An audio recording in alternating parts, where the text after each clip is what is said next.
Untuk memperbaiki sholat, kuncinya dua. Satu, izin. Untuk memperbaiki sholat, kuncinya dua.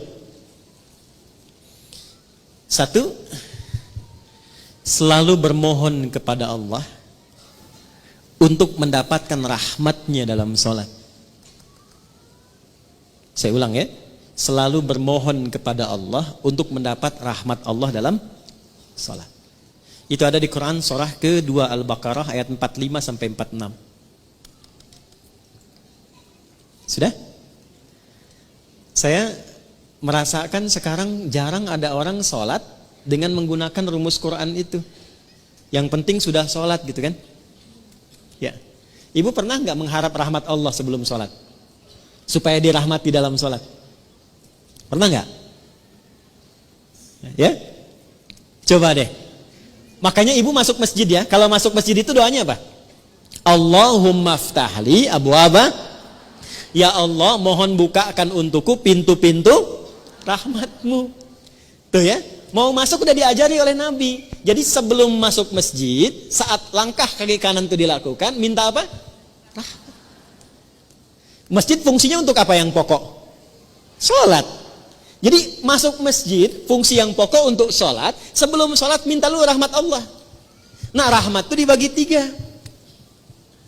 Saya ulangi, rahmat dibagi 3. Nah kalau suami ibu namanya Pak Rahmat, nanti ibu pulang ke rumah, papa dibagi 3.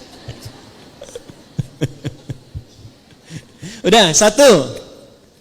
Rahmat itu yang pertama solusi dari semua masalah hidup. Dah. Jadi kalau ibu sholatnya membawa motivasi itu, nanti kebawa enak sholatnya. Pas sujud ingat, dengan suami ada masalah tuh ingat, minta solusi. Nangis, selesai. Walaupun belum ada solusi, tapi hati tenang. Dan itu mengantarkan pada setengah solusi. Sudah? Yang kedua,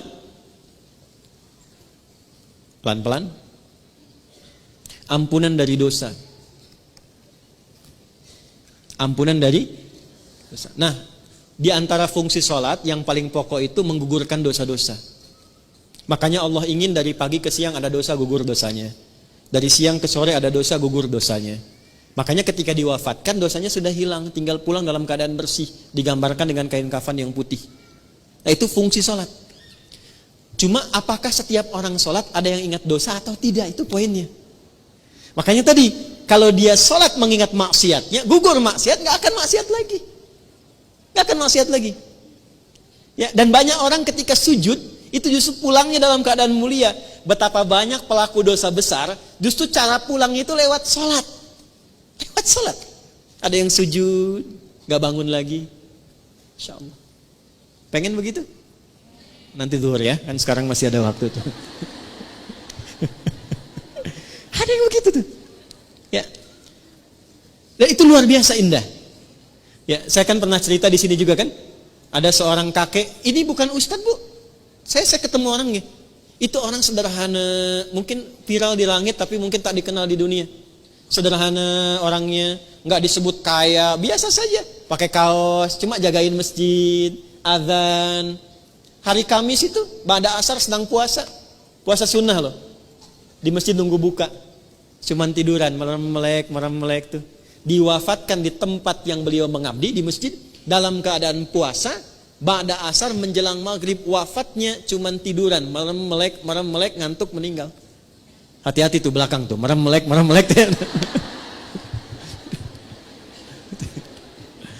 Dua. Yang ketiga, bagaimana caranya supaya saat sholat bisa mengingat ada kesalahan yang diampuni. Maka dibuka dengan bagian ketiga. Perhatikan bagian ketiga. Sudah? Yang pertama tadi apa? Solusi. Berarti jawaban dari doa kan? Yang kedua apa? Ampunan. Yang ketiga, rahmat itu dalam bentuk husnul khatimah. Bentuknya apa? Husnul khatimah. Kalau sudah bicara husnul khatimah artinya ingat wafat. Ingat apa? Karena itulah Nabi mengajarkan pada setiap imam saat akan mengimami, berbalik dulu kepada makmum menyampaikan kalimat ini.